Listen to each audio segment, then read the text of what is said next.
Yeah, so welcome you to the session on the relevance of microdata for evidence-based policies. I think we have already touched upon the key issues that we will discuss here on the panel, namely the question, so how can we use microdata for economic policy making? The policy areas that are mentioned actually in the description of the session are typically thought of being macro policy, so monetary policy, fiscal policy. We've also heard a little bit about financial stability and macroprudential policy, so it will be interesting also to discuss how can we use microdata to come up with macro policy answers or answers for macro policies. I think that's also a very interesting aspect of the debate.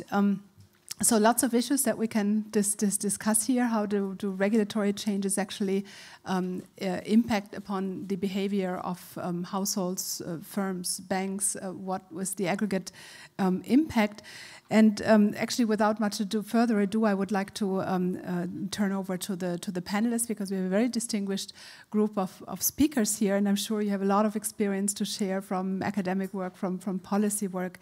And the setup is such that we have two speakers who've both prepared presentations, and we will have two discussants. And the discussants haven't been individually assigned to the paper, so you will rather discuss the overall subject of the presentations. And we will be starting with the presentation by Charles Mansky, whom you probably all know very, very well, so he doesn't need further introduction. I personally shared a lot, or enjoyed a lot reading his book, Public Policy in an Uncertain World. I'm using a lot of those examples that we actually have a lot of uncertainty about financial stability policies, macroprudential policies. We've never used it before, so we don't know what the impacts are. We have the risk of acting too late. We have risks of maybe pursuing the wrong policy goals. So there's a lot of uncertainty, which doesn't mean that we shouldn't act, but we have to be aware of how we're dealing with this. So Charles Mansky is a professor in economics at Northwestern, or has been a professor in economics at Northwestern since 1997.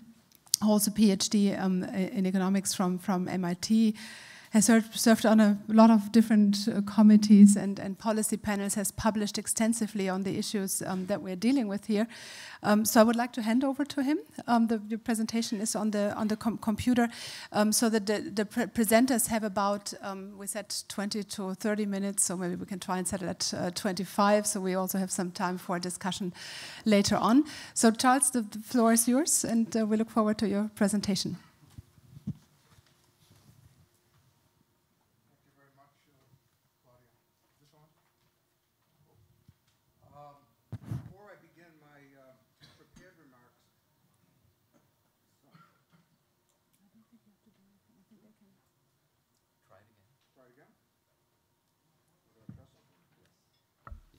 Oh, okay. The red light is on. Every system is different. I'm very, very happy to be here. Before I begin my prepared remarks, I feel like I have to take an opportunity to reinforce some of the eloquent remarks that Mr. Ising said. He spoke about the importance of data quality, reliability, trustworthiness. So in the most recent issue of the Journal of Economic Literature, I published an article called Communicating Uncertainty in Official Economic Statistics, and particularly looked at some of the issues that Mr. Ising discussed, revisions to national income statistics, also the mysterious practice of seasonal adjustment, and that's on the macro side. And on the micro side, problems of increasingly serious problems of non-response in micro surveys. And the only point I wanted to make to add to Mr. Ising is, he's exactly correct in everything he said. There have been people over a long time period that have made eloquent statements about the need for concern with data quality, and particularly for measurement of error in in aggregate statistics. It goes back. In my article, I trace this back at least to 1947 to Simon Kuznets in commenting on national income statistics in the Review of Economic Statistics. And then I spent quite a bit of time on the book written by Oscar Morgenstern on the accuracy of economic observations, which was published in 1950 and then in the second edition in 1963. And I've been finding that you have to be above a certain age to even know that this book exists. And even people of that certain age, most people have forgotten the book, and it's really quite important and wonderful. And so I could go on talking about that, but I have a different topic today. The topic is going to be on microdata, and I am a microeconomist, microeconometrician, so this is where I usually spend my time. Even within this domain, I could have spoken, I had to choose what I'd like to talk with you about, and I decided to talk about my work on measurement of expectations, particularly probabilistic expectations, because I think this is particularly should be particularly relevant to the IMF, the Bundesbank, and to central banks more generally. So to begin, a platitude, microdata are often useful to form and evaluate economic policy. We would always like to have microdata. Where they're particularly important, I think, is when there's heterogeneity of actors, where you really do not want to assume a representative agent, and where heterogeneity is a central determinant of policy outcomes. And within that area, there are many situations in which heterogeneity is important. I think that one of the most critical is heterogeneity of expectations that persons may hold for uncertain future events. So that's what I'd like to discuss. So academic economists, and I think all economists, when we think about expectations in probabilistic form, that people have subjective probability distributions for future events. And there's good reason to think that these expectations may vary across persons. I mean, just at a very broad level, people may have different knowledge of the current state of the economy. They may have different beliefs about how the economy functions. Mr. Issing actually mentioned that briefly when he said that we have different macroeconomic models, and people see the same data, but from the lens of different models, and therefore make different forecasts. Now, if you think about this, expectations is inherently a subjective phenomenon. It's in what's inside people's head, may be formed based on their modeling experience or just through their thought process. But you might anticipate that economists would use surveys to collect data on the expectations that people hold. And for a long time, this was quite rare. I won't say it was non-existent, but it was quite rare. When I was in graduate school at MIT, I was taught, I won't quote any particular person on it, but it's particularly, we were all taught that economists believe what people do, not what people say. And there was a kind of a general prohibition against collecting subjective data of any kind, among which there was expectations data. So what did economists do? Expectations were always central to our models of decision-making under uncertainty. So what economists attempted to do is to infer expectations by combining behavioral data with assumptions about expectations formation. And I think all economists are familiar with this, but it's clear that this is a daunting task. To infer people's expectations from the choices that they make, you have to speculate about what information processes people use, what information people have, and how they use the information they have to form their expectations. And of course, since roughly the early 1970s, it's been particularly common to assume expectational processes that are called rational expectations. And the idea being that people have an objectively correct assessment of the economy, and moreover than that, not only that our economic agents have an objectively correct assessment of the economy, but that we as economists also agree on what that objectively correct assessment is. And that's kind of tough. Now, over the past 25 years, direct collection of expectations data has increased. And I assume many of you are aware of this, but some of you may not be, that household surveys collecting probabilistic expectations data are now performed regularly in many countries across the world. The subjects, these are, what I'm discussing now is expectations of ordinary people. We may ask people about their expectations of macroeconomic events, for example, stock market returns, which I'll talk about more extensively in just a moment. We ask them about the risks they perceive for future bad events like job loss, mortality, and so on. We ask their expectations for future income, and we ask their expectations for choices that they will make, like consumer durable choices. And these expectations questions are formulated in probabilistic terms. Instead of asking for point expectations, we ask people for subjective probability distributions. That's at the micro, on the micro side. There's also a long history of asking for expectations about the macroeconomy from macroeconomic forecasters. So we have in the United States the Survey of Professional Forecasters. There's a similar one in the ECB. There's another one in the UK. And you may be asking about GDP growth expectations, inflation expectations, and so on. So there's now a lot of expectations data available at the and what I'm going to take my time to do is to summarize my research on two subjects that may be particularly relevant to IMF concerns. And I'm going to begin with at the household level, talking about work on expectations of equity returns held by broad populations of persons, and then I'll talk about expectations of macroeconomic forecasters. Okay, so let's talk about equity returns. Now, my background is not in finance. I've had to come into this from the outside. I think any model of behavior in financial markets stresses the importance of expectations of asset returns, or particularly equity returns here. They're central determinants of investment in equities and other assets. However, the finance literature has long had a very sharp disagreement about the extent and nature of heterogeneity in beliefs about returns. In the early academic literature on finance, it was assumed that people's expectations are homogeneous.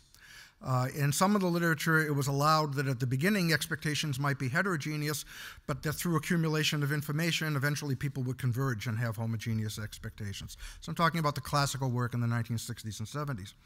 However, even in really quite early, there was dissent from that.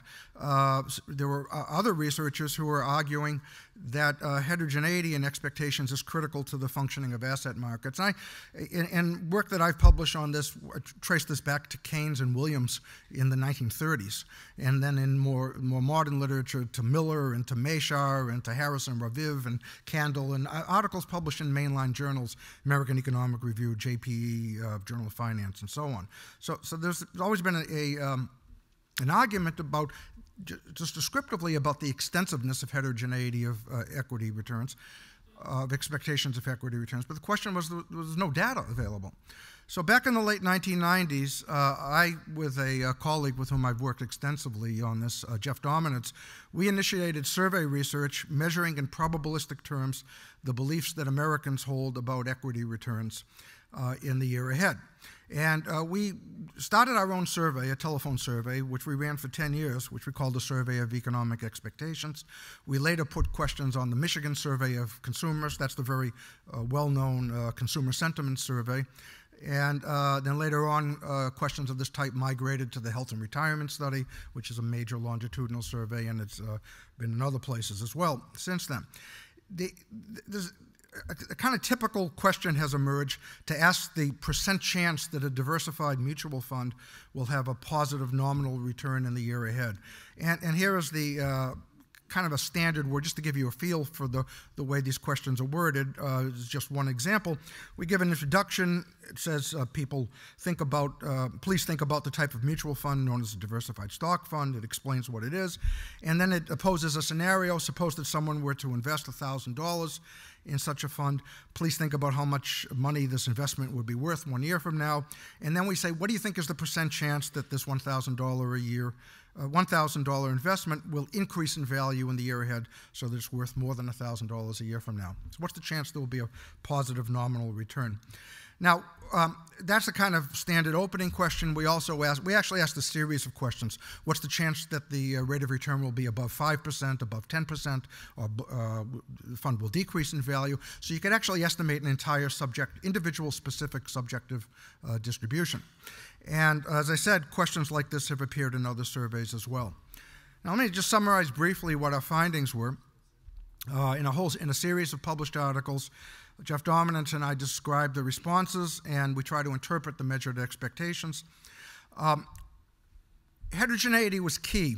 We found that expectations of a positive equity return vary substantially across people, and they also vary systematically with demographic characteristics. It turns out that men tend to give higher expectations than women do.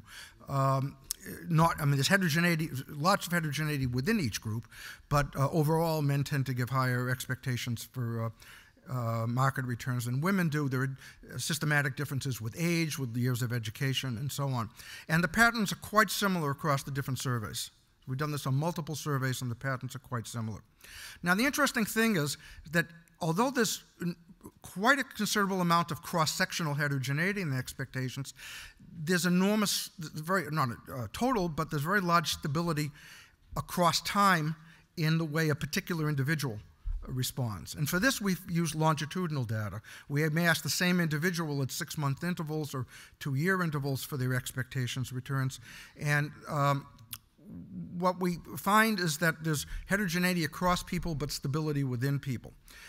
And Jeff and I, in one of our articles, we proposed that it's reasonable to think of the population as a mixture of so-called expectation types, each forming expectations in a stable but different way. And we did an exploratory analysis to learn about the prevalence of each type, what fraction of people were one type or another. The 3 types that we tried to isolate were based on different theories of standard theories in finance. The classical random walk theory. Classical random walk theory, a person would not use recent data on equity returns because it's a random walk. You would just look at the long-run historical pattern and form your expectations that way. The behavioral finance literature has had various theories that deviate from the random walk theory. The one that's most common perhaps is the persistence model, that if people think the market's going up, then they'll think, and recently, then they'll think it'll continue to go up in the future. There's also a mean reversion theory that shows up in behavioral finance, where roughly if the market's been going up the past year, then people think it will go down to kind of compensate next year. And we find that all 3, let me see, last slide on this, all 3 types exist in the population.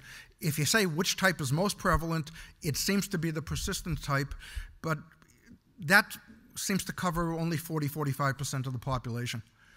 The rest of the population are either have random walk type expectations formation or mean reversion. And so heterogeneity, I think, is the key finding from this. Okay, let me go on in the rest of my time and talk about a very different subject, which is the expectations of professional macroeconomic forecasters. So there's a long practice of having panels of macroeconomic forecasters give point predictions of GDP growth, inflation, and other aggregate statistics. Now, there are questions in interpreting those point expectations. The appropriate interpretation depends on what forecasters believe and what they choose to communicate. An obvious, what should be an absolutely obvious point, if I might say, is that a point prediction cannot reveal anything about the uncertainty that forecasters perceive. If you ask someone, what do you think GDP growth is going to be the next year, and someone says 2.5%, then that just inherently tells you nothing about whatever uncertainty people perceive. The point predictions at most convey some notion of the central tendency of individual beliefs. Now, if people really do hold probabilistic beliefs, and I think macroeconomic forecasters in their heads are usually sophisticated enough not so that they don't really think they can do perfect forecasts of GDP growth or inflation, then somehow they have to translate their probabilistic expectations into points. And the question is, how do they do that? if you're a statistician or econometrician, you might think of asking someone very specifically, what is the subjective median of your probability distribution, or the mean or the mode? But of course, the questions are not worded that way. The questions are worded simply, predict GDP growth, predict inflations. And so we don't know what statistics people are providing. We don't know whether they're providing their subjective means, medians, or modes. And without guidance, forecasters may report different distributional features. The answer to this, of course, just as it was with the household surveys, is to move away from point predictions and instead ask these questions probabilistically. Now, there's a history of doing this. The Survey of Professional Forecasters in the United States has been asking its panel both for point predictions, talking about GDP growth and inflation, both for point predictions and for probabilistic predictions. They've been doing this for over 30 years. People typically don't use the probability data, but it's been out there. It's just been sitting mainly unanalyzed. Working with two finance researchers, Joseph Engelberg and Jared Williams, we published 2 papers on this topic, one in 2009 and one in 2011. The 2009 paper compares the point predictions and the probabilistic predictions. And the kind of, if you say the bullet point result is that the deviations between the point predictions and the central tendencies of the subjective probability distributions are not large quantitatively, but there does seem to be a systematic bias, if you will, in them, that the point predictions tend to give a more favorable view of the economy than the subjective means, medians, or modes. If you had to say substantively what's the finding, it would be that. But our main conclusion really is, why ask these people for point predictions? It's more informative to use the probabilistic data, which is already in the SPF, and to analyze the subjective distributions that people provide. Now, the second paper that we did, which was published in 2011, we showed the value of probabilistic expectations data from these macroeconomic forecasters to characterize the temporal variation in forecasts. Now, as I'm sure most everyone in this room knows, when you have a panel of forecasters, as in the Survey of Professional Forecasters, it's been common to aggregate the point predictions into a so-called consensus forecast, and then to look at the time series variation in the consensus forecast. And we argue strenuously in our work that interpretation of the temporal variation in the consensus forecast can be problematic for several reasons. So here are at least 3 reasons why there's just too much information lost looking at the time series of a consensus forecast. One, obviously, is that the consensus forecast does not reveal anything about the uncertainty that individual forecasters perceive. And I think for forming a monetary policy, macroprudential policy, and so on, it's important to understand people's uncertainty as well as the central tendency of the forecast. Consensus forecasts just abstract from the uncertainty entirely. A consensus forecast also, of course, abstracts from disagreement across the panel of forecasters. That's what a consensus forecast does. A third issue, which is more of a statistical issue, but it's actually quite important in the Survey of Professional Forecasters, is if you look at the actual data, people are in the panel for like 4 years, roughly, and they're asked for quarterly. So you should have roughly 16 observations per panelist, but not everyone answers the questions every quarter. And if you go quarter to quarter, the actual mix of people who are actually responding to questions can vary in a much more substantial way than we had expected. There could be a quarter of the panelists that are going in and out from one quarter to another. So if you get temporal variation in the forecast, it could be simply changing composition of the panel rather than the changes that are coming from a consistent panel. Okay, so what do we do? What do we suggest? We suggest study of the time series of the probabilistic forecast made by individual forecasters. There are only 30 to 40 forecasters in the panel. It's not a huge, this is not big data by any means. You can actually look at individual forecasters and see what they do. You can measure the central tendency and spread of the elicited subjective probability distributions. The way we do this is we suggest use of the subjective median and interquartile range. And I'm going to give an example in just a moment, and then I'll finish up with that. And then you can, and just graphically showing the subjective mean and interquartile range of each forecaster clearly portrays the heterogeneity of forecasts at a given point in time. And then if you want to look over time, let's say quarter to quarter, you can see how the subjective distributions change. So my last slide here, I don't know if this is quite big enough for you to see, but it's 2 examples. You can blow it up some.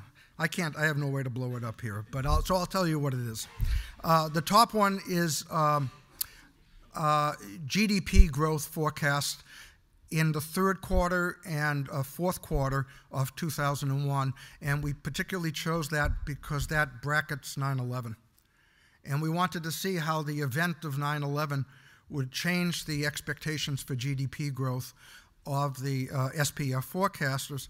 And the general tendency is these lines with the arrows are how the x-axis is the subjective median, the y-axis is the subjective interquartile range, and you can see, well, there is one, you can see where the subjective interquartile range, even at the back of the room, you may be able to see this one didn't change at all, but he or she thought the 9/11 was drastically going to curtail GDP growth. If you look at others, you find sometimes a very small change. They didn't think that the terrorist attacks were going to have much effect on GDP growth. In some cases, not much effect on the central tendency in terms of the median, but a large increase in uncertainty. And you can just read this off, visually from the graph. If you're closer to the graph than maybe some of you are, it's kind of a useful visual display. The second one on the bottom is doing something similar in just before and after Ben Bernanke was announced as the new head of the Fed back in, I guess that's 2005, I believe. And this is on inflation expectations.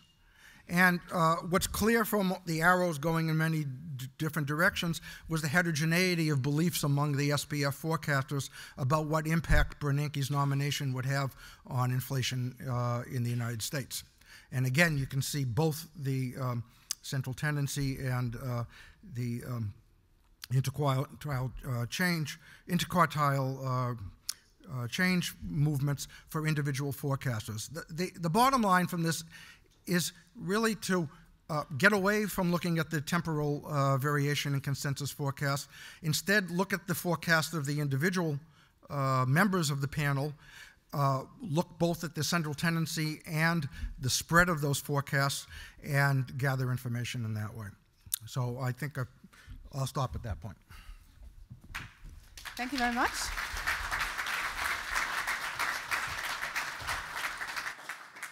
Thank you very much for a very interesting presentation, which leads us to one aspect or a specific aspect of microdata, namely data on expectations. And I'm sure we'll have more time to discuss of how we can integrate this into policy process and what this means for our day-to-day decision making. So I would like to turn to the next speaker on our panel, who's Masaki Shirakawa, who was the governor of the Bank of Japan in a very interesting period, 2008 through 2013, so the time of the financial crisis. But he's been with the Bank of Japan for a long period of time, several decades, so joined in 1972, and is now a professor at the, I'm not sure whether I pronounce this correct. Yeah. Okay, so you can do this much better.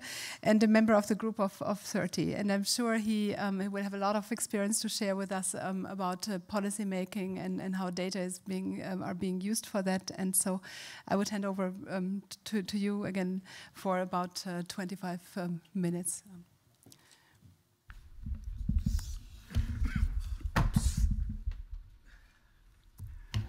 Okay, first of all, thank you very much for your kind introduction. And it's my great honor and pleasure to be invited to speak on statistics. Okay. The title of this session is Relevance of Microdata for Evidence-Based Policy Making. But I'm not focused on this issue in a narrow sense. Rather, I want to talk about the use of statistics and intelligence in central banking. I joined the Bank of Japan in 1972. When I was a young economist, I was mainly the user of statistics in relation to the statistics. Then, when I was a middle staffer at the research department, I was involved in modernization of statistics, which Bank of Japan was compiling at that time. And when I was a division chief of financial system department, just after the collapse of Japanese bubble, I was struggling to know what is the exact number of non-performing loan. Then, and between 2000 and 2006, I was the head of monetary policy department, and then the executive director in charge of monetary policy. At that time, one of the subtle issues was the measurement of inflation. Then, when I became governor, one of the critical issues was global financial crisis. The key word was the financial interconnectedness, and how to know the interconnectedness was crucially important. So all in all, I was heavily involved in the issue of statistics and data. So my presentation is basically musings over the use of data and statistics and intelligence in policy formulation. First definition. By statistics, I mean the quantifiable information, which covers both publicly available statistics and privately collected data through supervisory information and contact with businesses. By intelligence, I mean non-quantifiable information, which is basically private information gained through various contacts with financial institutions, market participants, and businesses. So I start with the importance of statistics and intelligence. And I don't think we need detailed explanation on statistics. But I'd like to explain about the role of Bank of Japan in the field of statistics. Of course, like other central banks, Bank of Japan is a heavy user of statistics. Also, the Bank of Japan is a producer of statistics. One unique statistics which Bank of Japan is compiling is the Tankan, which is survey data on about 10,000 business firms. Very detailed business survey, which is quarterly survey data. In the area of intelligence, like other central banks, the Bank of Japan do have the information on financial institution. And the Bank of Japan is not the statutory regulator, but Bank of Japan has a right to do on-site examination of financial institutions which have account with us. Therefore, we are collecting data of almost all financial institutions in Japan. And also, we have the contact with businesses. We have 32 branches, and these branches constitute the very close network which gain the intelligence from the businesses. The monetary policy aiming at price stability has greatly benefit from good statistics. Numerical expression of price stability is expressed in terms of number. The forecast is, of course, made in terms of number. When we analyze the economy, of course, we use data and statistics. And also, in terms of communication, the numbers is quite important. Therefore, statistics support independence and accountability by enhancing transparency. So statistics and data, etc., are quite important. Also, the statistic is important in financial stability. As I said, the interconnectedness, financial interconnectedness is one of the key words in understanding financial crisis and preceding bubbles. And the official committees has made tremendous effort at collecting data in this field. And especially, we accelerated our effort after global financial crisis. And also, in recent years, we are collecting more granular data, which I will touch upon later. But in addition to the importance of statistics, I would like to emphasize the importance of intelligence, non-quantifiable information gained through contact with private sectors. The intelligence plays an important role for several reasons. The first, it facilitates timely recognition of what's ongoing. Second, it highlights the importance of heterogeneity. As Charles just mentioned, the heterogeneity is quite important. Between, for instance, Japan is facing is the demographic problem. And when we try to understand the Japanese economy, at least distinction between young and old is crucially important. Also, distinction between creditor and debtor is important, etc. So if we look at aggregate data, then that does mask what is important thing. So in this regard, intelligence could provide a lot of rich information on heterogeneity. Also, thirdly, the intelligence provides food for thought for posing right question and stimulating new thinking. In order to show this importance, I'd like to highlight two experiences. As for the first importance of facilitating a timely recognition, I will point to the Great East Japan earthquake in 2011. And as for the second and the third, I would highlight the period after the bubble bursting in early 1990s in Japan.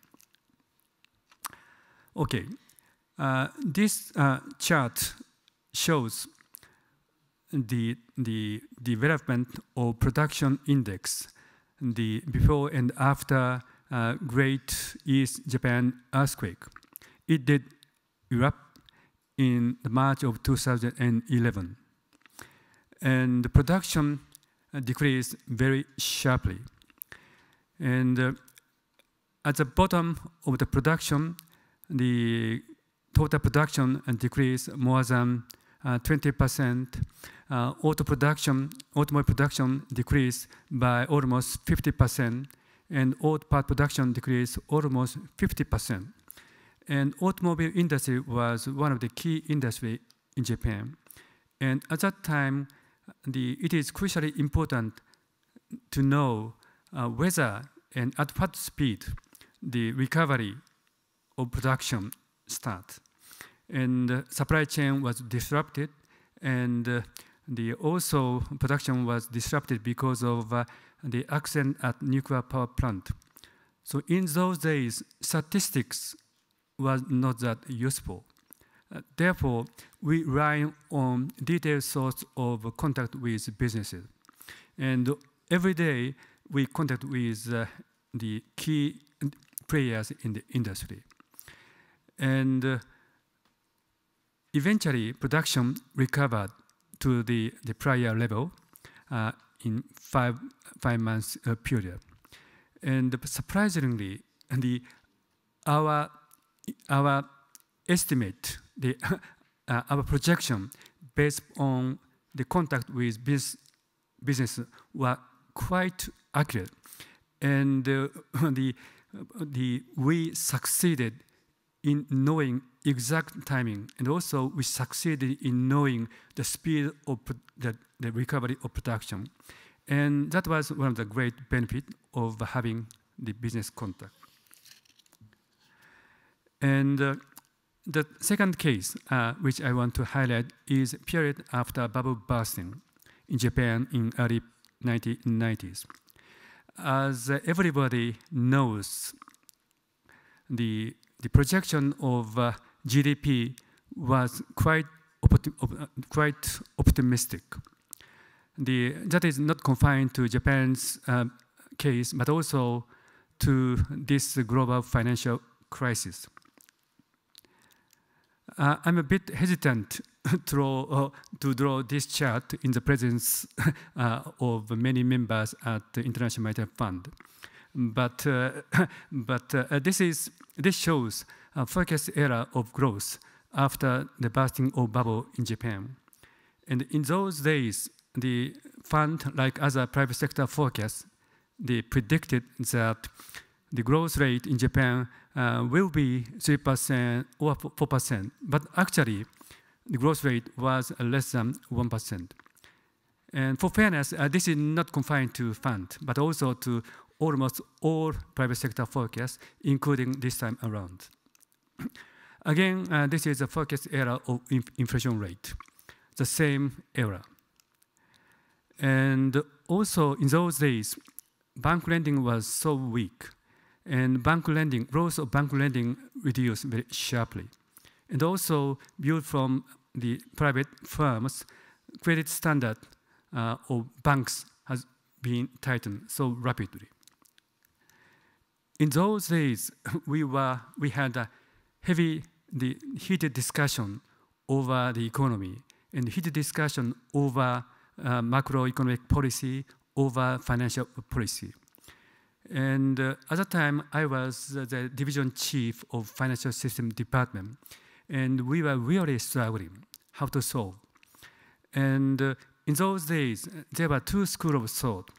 One school, first of all, there was a slight subtle difference between traditional macroeconomists and practitioners who had hands-on knowledge on financial institution and financial market and property market.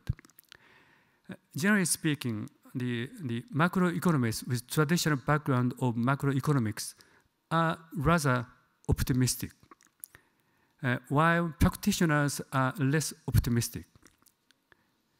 And also, in terms of how to analyze this functioning banking sector, there were two views.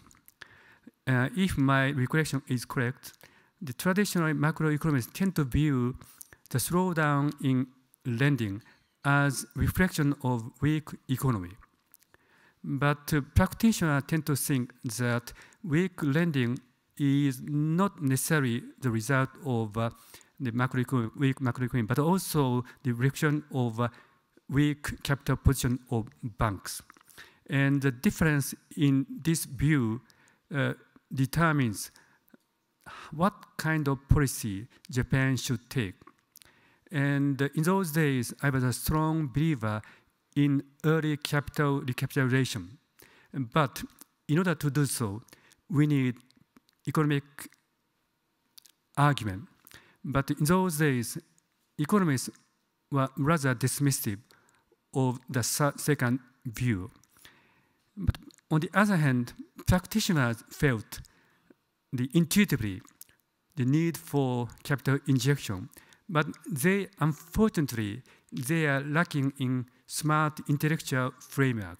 Therefore, they cannot rationalize the injection of public capital. And in those days, for me, the various information gained through the conversation with financial institutions were crucially important.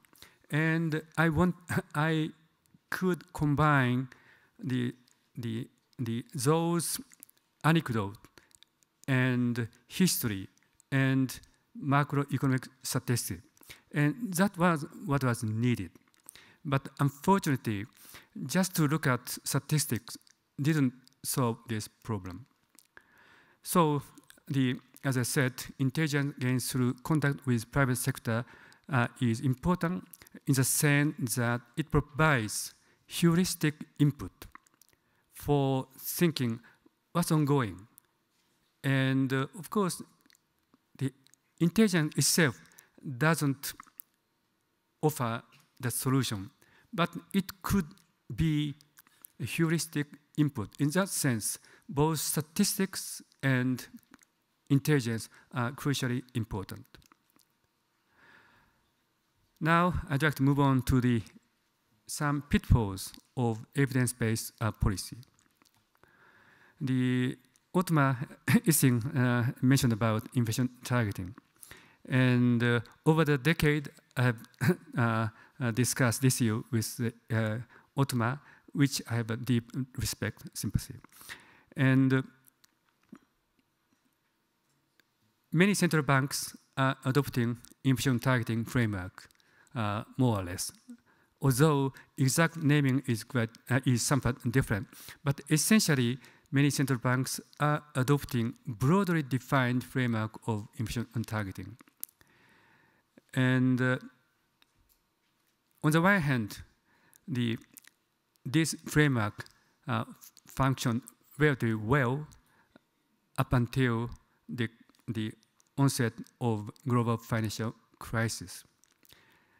After global financial crisis, we are now doing a sort of soul searching. The inflation targeting is still useful, but also we notice some shortcoming. And I would point to two things. One is the inherent tendencies to neglect important information that cannot be easily measured. That is financial imbalances. By financial imbalances, I mean three things. One is the leverage.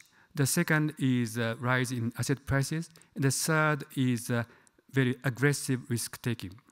And if all these are combined, then financial imbalances is gradually accumulated. But this is not necessarily captured by inflation number, especially inflation number in, say, 1 or 2 years' time horizon. But on this topic, there are a lot of discussion, so I skip detailed explanation. But I also want to mention about the second issue, false sense of precision. False sense of precision. When we talk about the inflation number, we often discuss measurement errors. And one of the reasons for positive number of inflation rate, say 2%, is statistical bias, measurement bias of consumer price inflation rate.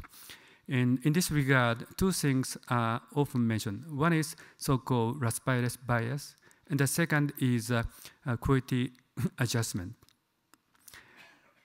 And as I said, when I was responsible for monetary policy as the head of monetary policy department or as an executive director in charge of monetary policy, one issue was what is correct measurement of inflation rate in those days. And one thing which is not well received, appreciated, is the quality adjustment. This is the chart showing development of personal computer and peripheral equipment on the left-hand side. And on the right-hand side, it shows the prices of flat TV, video, and the audio equipment. Basically, the same product are used. The Mac computer is used. And those computers are equipped with software of the Microsoft, etc. So basically, the product is the same. But probably because Japanese people are so meticulous with respect to quality adjustment, ours decline most. And this shows the contribution of those items. This is about the consumer inflation rate in Japan, US, Euro area, and UK. This does apply to the computers and flat TV, etc. As this chart shows, Japan's the deflation rate in the area of computer is the most. But this is just one example. But what's more important is the treatment of housing prices. In many countries, the share of housing service is significant. In the case of Japan, it is a bit less than 20%. In US, it is about 30%. And the chart, this chart shows, again, Japan's housing prices remains constant. And if we look at the number on a year-on-year basis, again, Japan's inflation rate is smallest. And of course, this difference reflects some true difference in the prices of housing service. But my sense is I can't explain the full difference just in terms of actual inflation number in the field of housing service prices. One of the culprit is again treatment of quality change. Each country has a different methodology. And if I compare Japan with US, one of the big difference is treatment of treatment of the quality adjustment, especially the treatment of aging bias. The house service of houses, as house becomes age, the quality of housing services gradually deteriorate, even though nominal price of housing service remains constant. So in that sense, the true inflation rate of housing prices is rising, but the actual measurement of something is just flat. And therefore, currently, if I compare US and Japan in terms of year-on change of housing price over the last 10 years, the difference is almost 1%. And as I said, some of them are attributable to true decline, true change. But I hardly can believe that this is fully due to actual difference. And I'm not criticizing the quality adjustment. Quality adjustment itself is very much needed. But what's important is the healthy balances. And my question is, are there upward bias or downward bias in measurement of inflation rate? And also, is the treatment of quality adjustment constant across time, or is the quality adjustment comparable across countries? We would say that the target inflation rate is now converging at around 2%. But I wonder whether the same degree of convergence in terms of compiling statistics at operational level is achieved. If that is not the case, then we have to have sound balance. So, but this issue is not confined to the present time. If I look into the future, I think this kind of issue becomes all the more serious. When I look at various gadgets, I wonder what is the true price. Also, I'm not that confident about split between P and Q. So nominal expenditure itself is right, but to what extent can we be confident about split between P and Q? And also, we are now talking about aging, and expenditure on the medical service and caring service are increasing.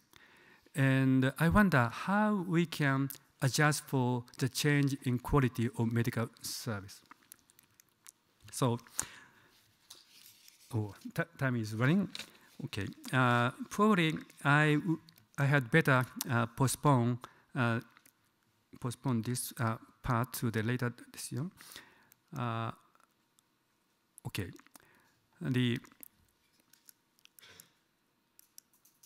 we are now talking about big data and granular data. And big data and granular data could be potentially useful. But at the same time, we have to be also attentive to some pitfalls as well. And I skip this one. The financial interconnectedness. We are now collecting more granular data. And in theory, it could be useful. But we need information on, for instance, size of position, so to speak. We need a cross-country exposure. We need large exposure to counterparty relative to capital. We should know distribution of position in entire financial system. And the effort to fill the data gap is quite important. But at the same time, we should not naively believe that more data solve the problem. Because position itself is affected by interplay between macroeconomy and financial market and dynamics of market created by above factors. So we need to strike the good balance between compiling micro data, granular data, and the good understanding of economics. And finally, I'd like to touch upon the issue of organization. The financial system, economic system is a system, and we need holistic view. But nonetheless, the institution is organized along the line of department. It is inevitable. Division of labor is quite effective, but at the same time, we have to avoid the bad thing coming from a silo. And in the case of statistics, I would point to the 4 boundaries.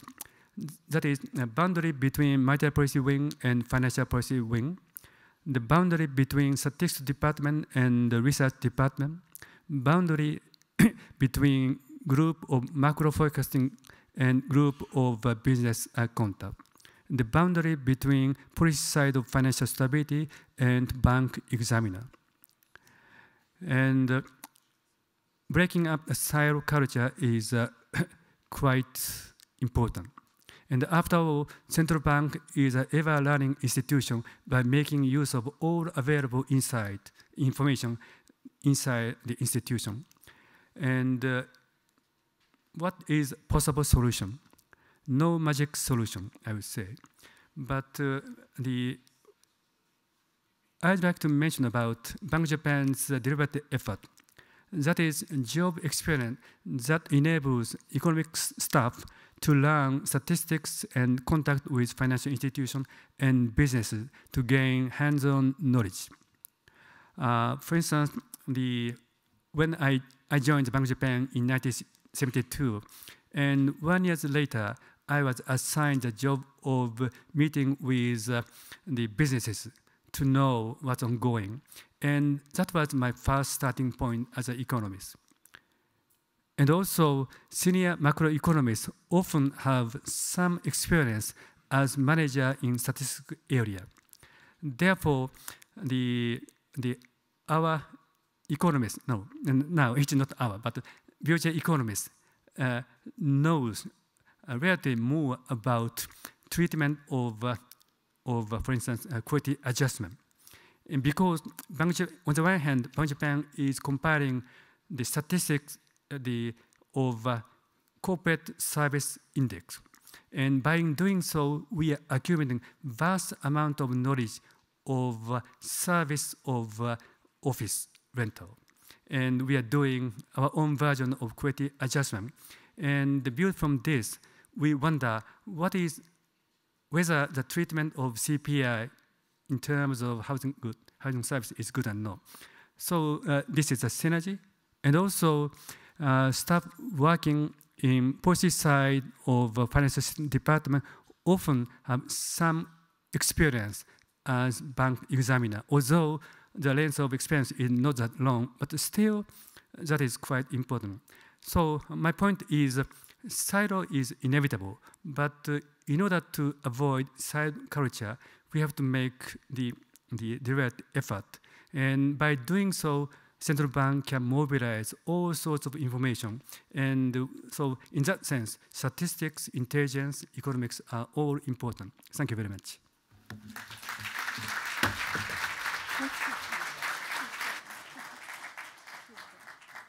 Yeah, thank you very much, Masaki, on a very interesting additional aspect of how to use also different types of information compared to our statistics, namely intelligence, market intelligence, how to use it in a way that we are not captured. I guess this is also what you meant to say by what industry is saying, but use it in a meaningful way and combine it with our statistics. I think this is indeed one of the most challenging issues that we're facing. So now we're turning to our two discussants who may pick up some of these issues or refer to other aspects. And the first discussant is the Yang Taek Jung, who's the London representative office, or heading the London representative office of the Bank of Korea, and has a long tradition in the economics department of the Bank of Korea, basically dealing with all statistics that are there. So it will be a challenge to combine the aspects that we've discussed here and with your knowledge about the different statistics in what we have for the discussants, about 10 to 15 minutes, but I'm sure you'll manage that task. And let me use your opportunity while you're taking the floor also to welcome Christoph Schmidt on the panel, who will close the session, and then we have maybe time for very few questions also from the audience. So Yang Taek, the floor is yours. Yeah, thank you, Madam Chair. I'm very pleased to be here today, and I want to thank IMF and Bundesbank for organizing this important forum.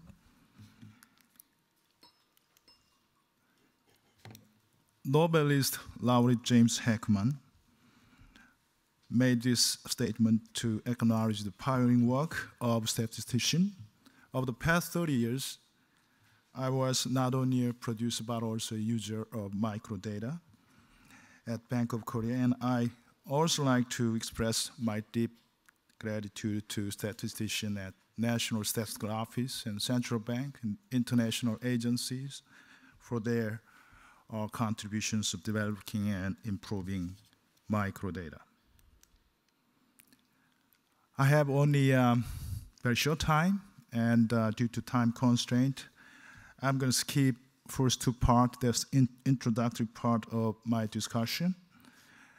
In this introductory part, I just summarize main argument and this recommendation of Professor Mansky's paper, and then I briefly explain why heterogeneity in inflation expectation is importance, especially in terms of central bank, and how economic agents form their expectations. Now, let me start with the main issues on surveying probabilistic expectation. Professor Mansky suggests that general public are willing to and able to give probabilistic response rate, response with a high response rate and assess probability adding up to 100%. As I know, this study is based on web-based survey. On the other hand, some central bank conduct survey of expectation for consumers with a mail-based system, with a simple worded and self-administered questionnaires. So I just wonder if data collection method can make a difference of survey result. And survey, in this days, survey environment has become worse, because respondents are reluctant to disclose their private information. And high non-response rate is a big problem in most survey. And I think, and I think lengthy questions and complicated wording, such as asking respondent to assign probability, may cause refusal to answer. In case we have individual have bias for inflation expectation, which is common to many countries. Can you believe their interquartile range? And next, I'd like to talk about whether point estimators on macroeconomic variables are useless. In recent years, density forecasts have taken center stage in policy-based economic forecasting, such as Bank of England fan chart. Engelberg and Mansky drew the conclusion that point estimators may have systematic favorable biases, and official statistical agency should not ask for point predictions. Instead, they should elicit probability forecast. But latest assessment of Bank of England just a few days ago showed that fan chart have not tended to provide an accurate guide to the eventual distribution of UK GDP growth and inflation outturn. They may reflect a tendency to understate the probability of low outturn for the GDP growth and of especially high outturn for inflation. What happened? And in practice, economic policy makers demand a point estimate of GDP growth rate and inflation rate. Professor Mansky, in his recent paper, communicating uncertainty in official statistics, pointed out that BA reporting practice of GDP growth rate has been to report estimate without accompanying measure of potential error. And BA respond such as, although interval estimate would inform user of uncertainty surrounding the estimate, most users prefer point estimates, and they are featured. In order to maintain the reliability of statistics, most statistical agencies regularly conduct revision analysis of their national account as IMF and OECD recommendations. Revision analysis is just check whether the revision has a systematic bias, systematic revision throughout in a period when new data comes in. So we check that, see if we have any systematic bias in the estimation of national account, then we improve our estimate of data sources, whatever. And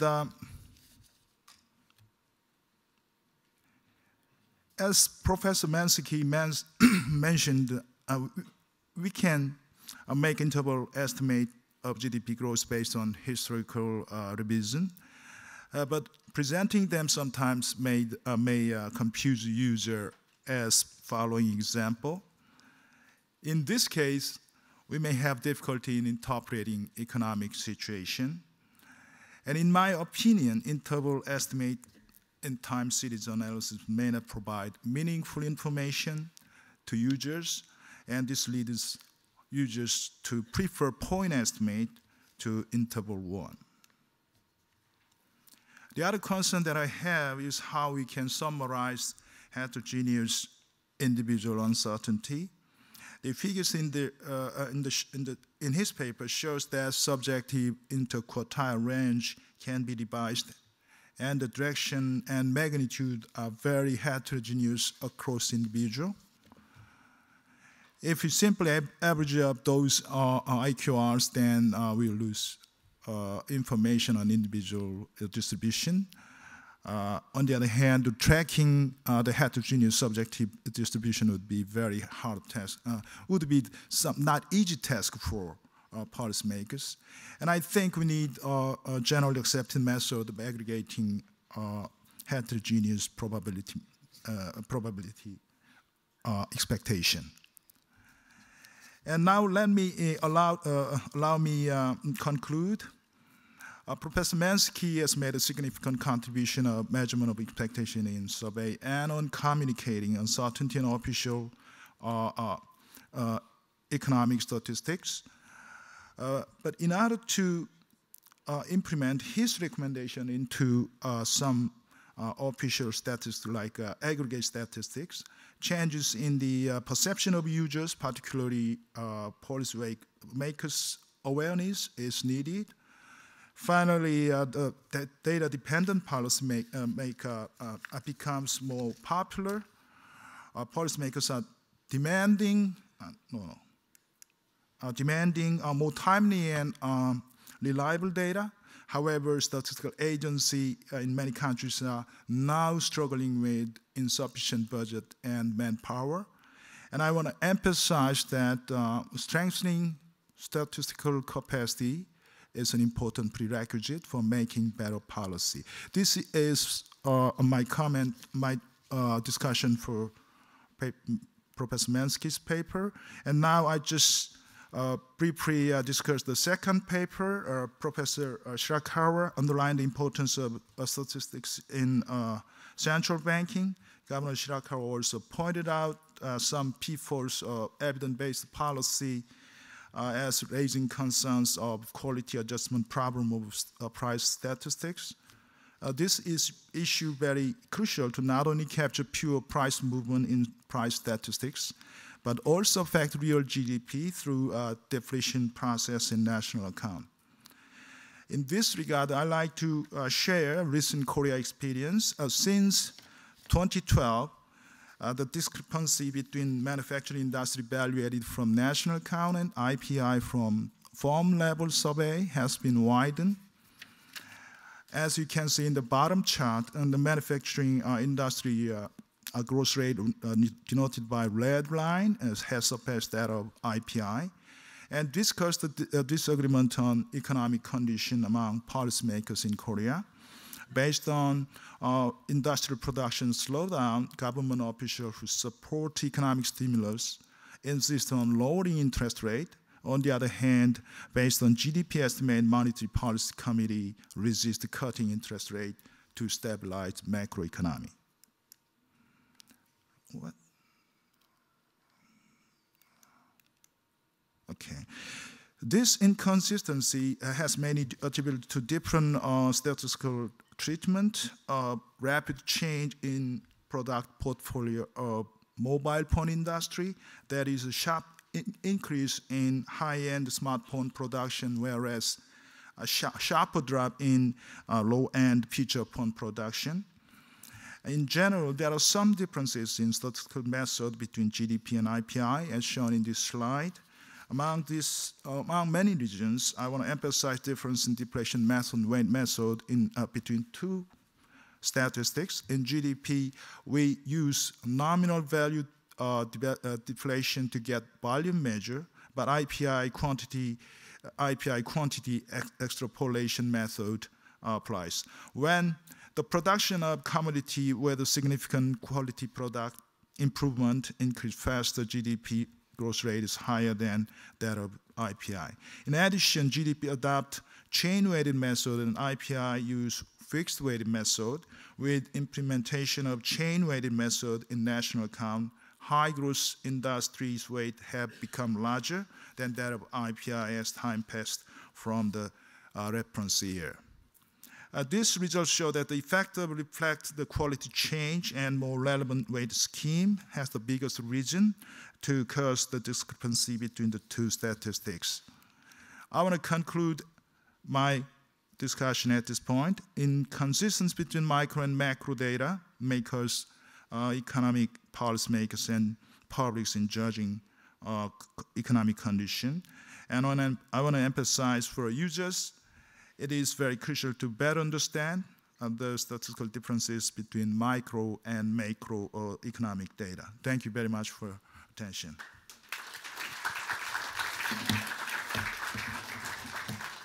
Thank you very much. And now, last but certainly not least, we come to Christoph Schmidt, who's, for those of you who don't know the structure of policy advice in Germany, who's the president of one of the leading research institutes in Germany that are also tasked with evidence-based policy making.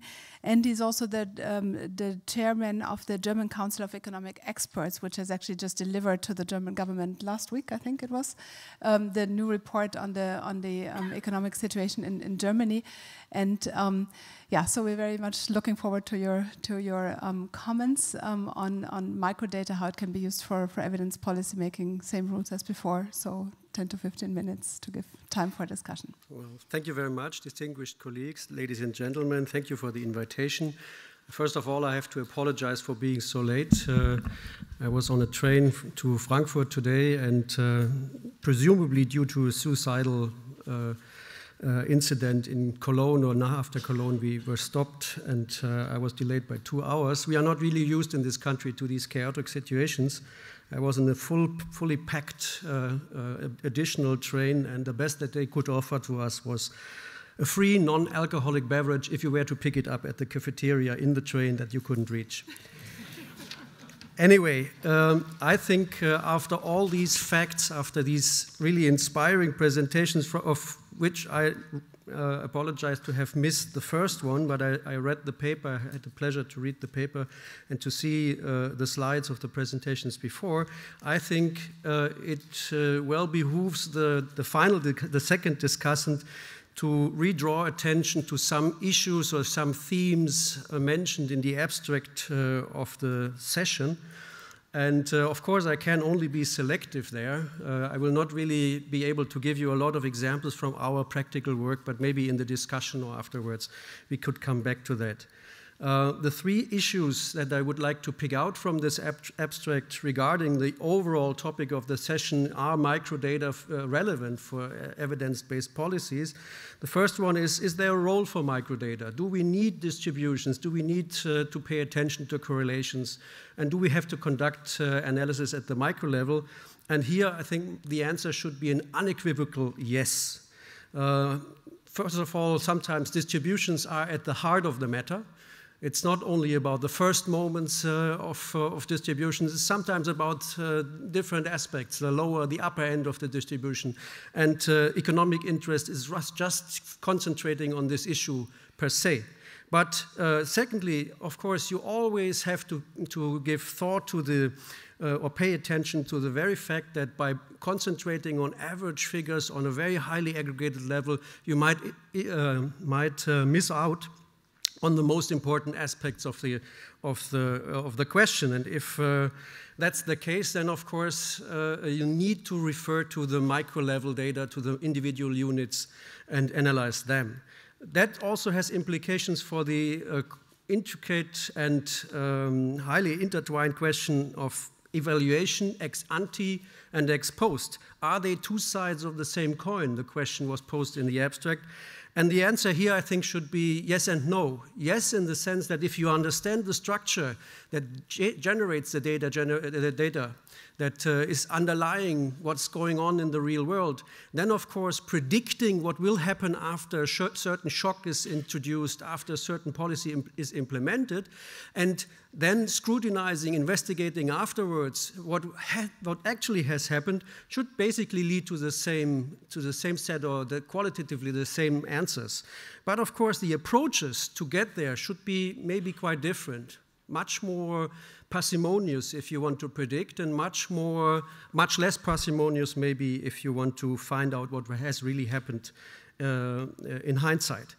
And the third question, is there a conceptual problem posed by inconsistencies between micro and macro data?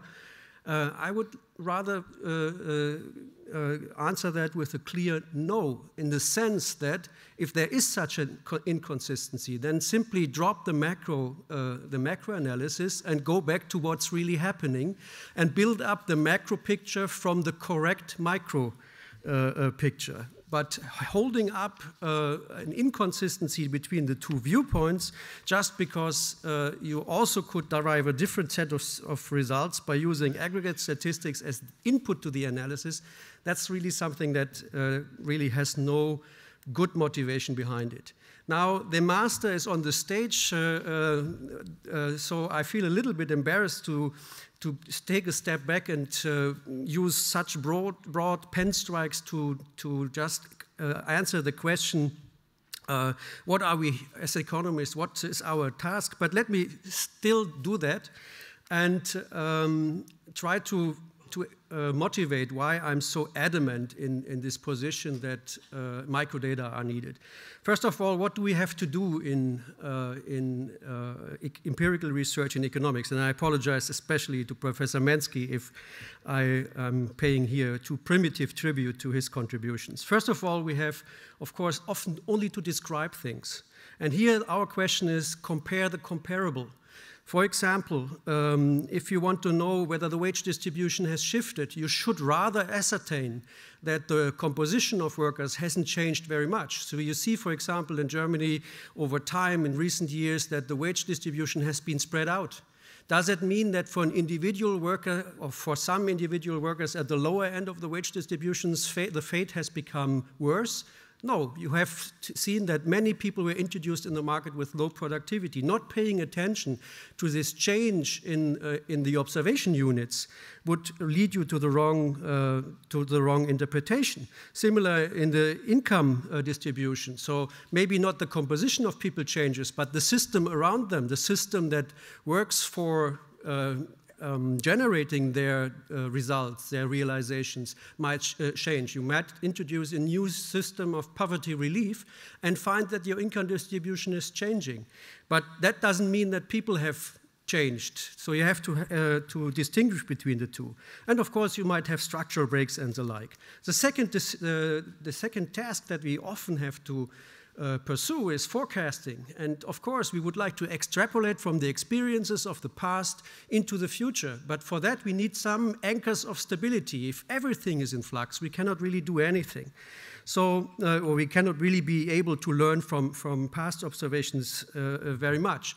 So, because that's the case, the typical way of producing short-term forecasts, namely using the national income account systematic and providing basically on the basis of early observations, extrapolations of the past, fitting them together so that they are internally consistent. This is one way of producing forecasts in the short run, but in the medium or long term, these approaches will obviously be likely to fail. So you need to be parsimonious if you want to look ex ante, if you would like to know what might happen. But the third problem, causal analysis, is asking the question, what would have happened if something would not have been implemented, some measure would not have been introduced? And there you need to use the reservoir of all the observations of the complex reality in order to construct a situation that you would likely to have seen if the implementation of the policy had not happened. And of course, index values, aggregate figures, typically cannot, most of the cases, cannot really deliver this picture. For example, for self-selection issues or by being overshadowed by economic cycles and so on. What do we contribute?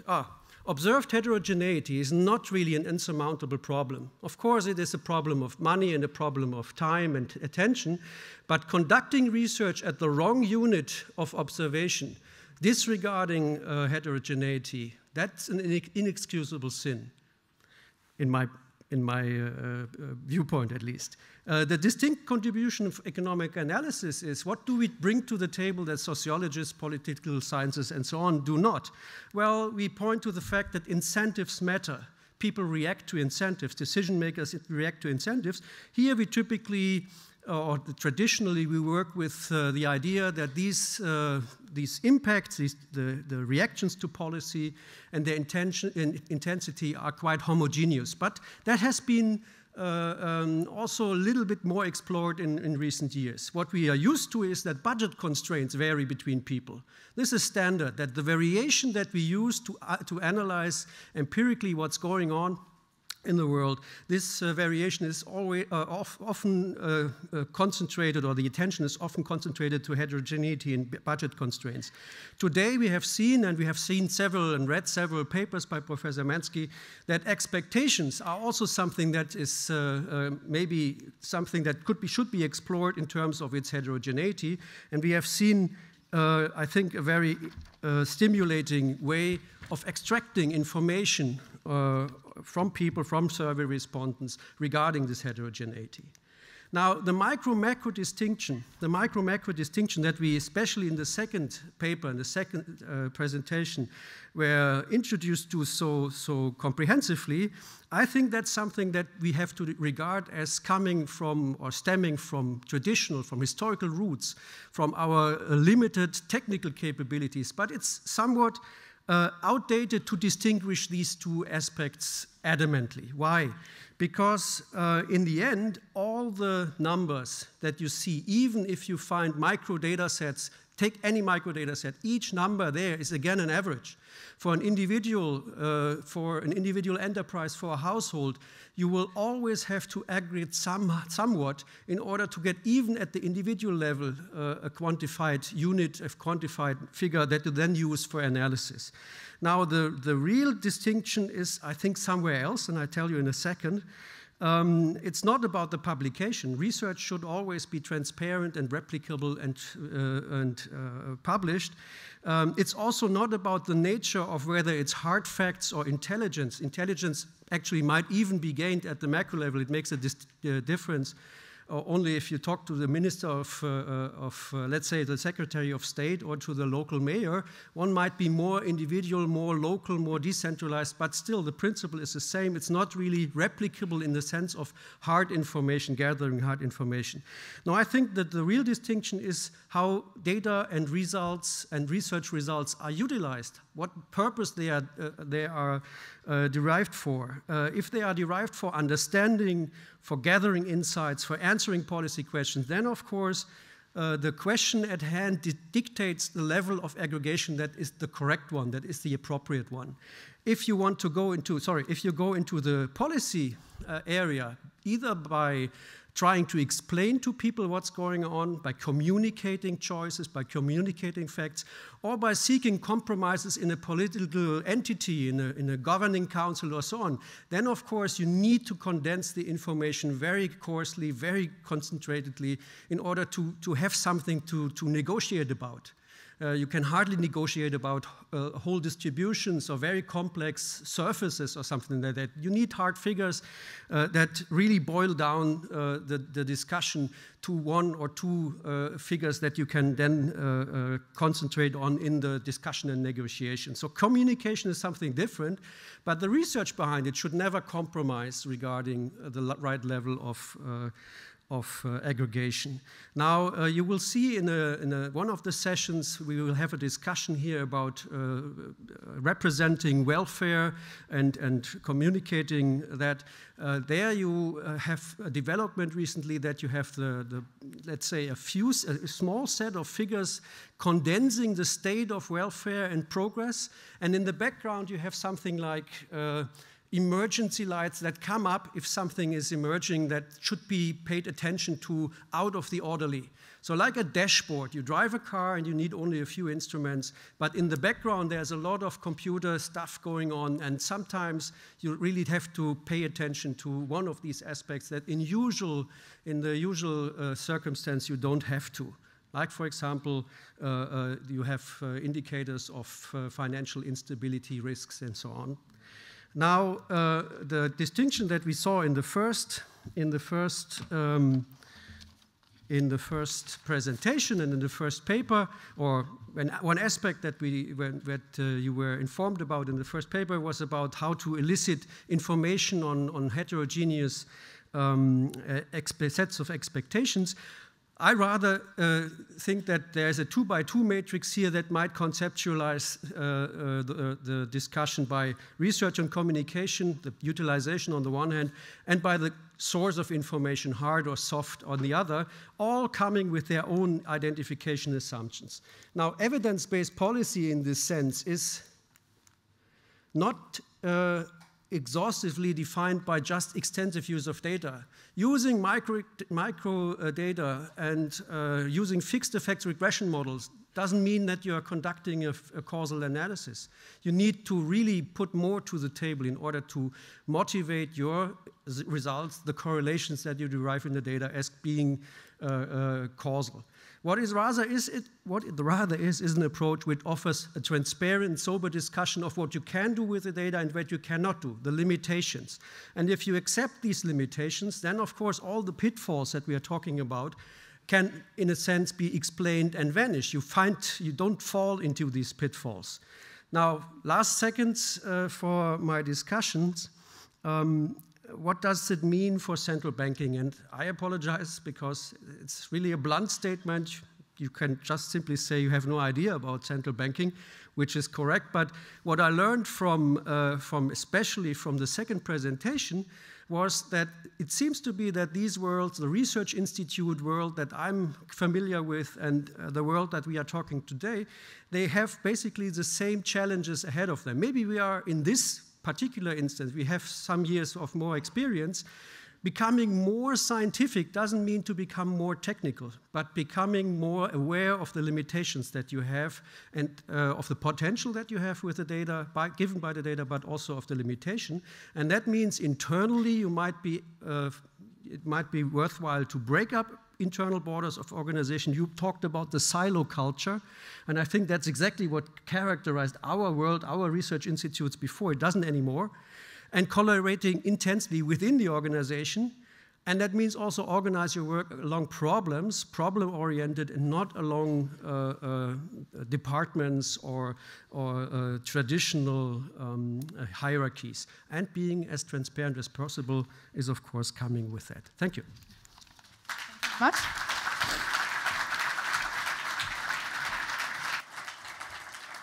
Thank you very much. So now I would have the unique opportunity for you to give you a chance to give up all your prejudices over German punctuality and let the session continue, because there's so much we have to discuss here, but we've already hit the timeline for the session. So I would like to give us very few more moments, maybe take one question from the floor, and then ask the speakers to maybe wrap up but focus on maybe one issue that seems to be most important. I think that's a fair way to go, because it's not only about German punctuality, but it's also about all of us getting to lunch, and I think this is also a relevant constraint that we have to take into consideration. So is there one question from the floor that we should be taking? Yeah, yes, please. The lady over there. Yeah, it's hard to see from here, but yeah. So you're. Sorry, I think this is a very excellent presentation, and I really agree, because there is some data that we really need, not just historical data from the statistics. But the statistic itself, I think, is not just related to the historical. I think we have also built the statistic which contains the future information, because the policymakers usually would like to know how is the perception, the expectation of the economic agent, especially as what Mr. Masaki said, and also Mr. Mansky, that the expectation and also the intelligence data about it. And I'm just wondering if the Bank of Japan also has the compiling statistic about the forward-looking information besides the surveys. Is there any other tools that related to the forward-looking information, just like what you said, Mr. Masaki, about the intelligence? Because we really need about the future or forward-looking information of the data. And I also agree that we also have to consider about the preemptive policy rather than just reactive policy, so that based on the forward-looking information, we could also set or determine, quote-unquote, preemptive policy, especially to hurt or lead all of the expectations of the agents to the corridor, as what the policy makings would like to build. I would like to also know about this situation, especially from the experience of the Japan economic, maybe from the Mr. Masharaki. Okay, thank you very much. Since you were addressed directly, maybe you want to answer and then also wrap up, and then I would hand the microphone to Charles Mansky to wrap up the session and stress the most important point, perhaps. So you have a mic there, and then you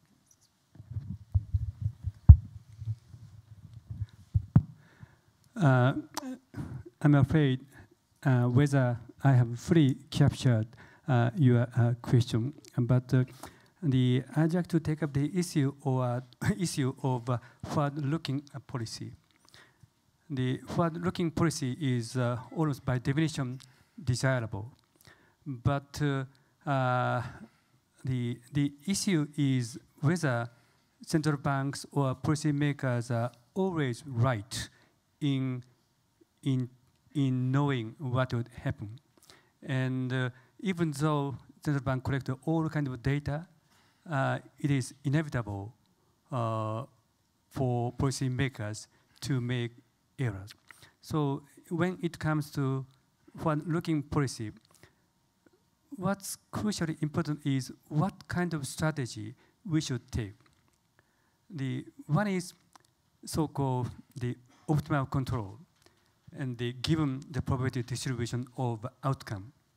The second approach is, so to speak, minimax strategy to avoid worst case. And ideally, the central bank could take the optimal control approach. But given the past history of bubble and financial crisis, I cannot become optimistic about that central bank always could predict the future. Well, central bank could, in that sense, what's more important is central bank adopt minimax strategy. And that is very the abstract way of responding to your question. Okay, I'm going to say something which may be related to the question that was asked, and then go on. When I spoke about elicitation of expectations from household, I described the data that's collected. I didn't have time to describe the uses that are made of the data. A very important use is as an input into microeconometric modeling of household behavior. There's been a long tradition in modeling individual and household behavior to make assumptions about expectations formation, rational expectations assumptions, and then do revealed preference inference. And some of us, I have been, this is what started me on collecting expectations data 25 years ago. I've been very critical of rational expectations assumption, and just thought it'd be much better to have data on expectations as an input into econometric modeling of choice behavior. So there's a set of research papers that do that. The other remarks I would make in response to the discussion, I have to reiterate that if we were to only collect point expectations, as was suggested, just as a logical matter, we are not going to learn about the uncertainty that people feel, whether it's the uncertainty of individual agents or the uncertainty of the macroeconomic forecasters.